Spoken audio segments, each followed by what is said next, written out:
wala sa taxi. Yung taxi nakapaparada. Sobrang niyang bilis ng takbo sa singgit, hindi niya na-control tong preno. Kaya sumalpok siya sa likod sa taxi.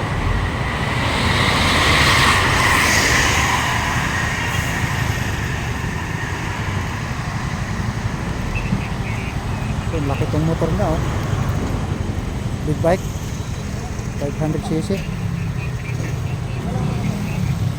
Yung taxi oh. Wasak.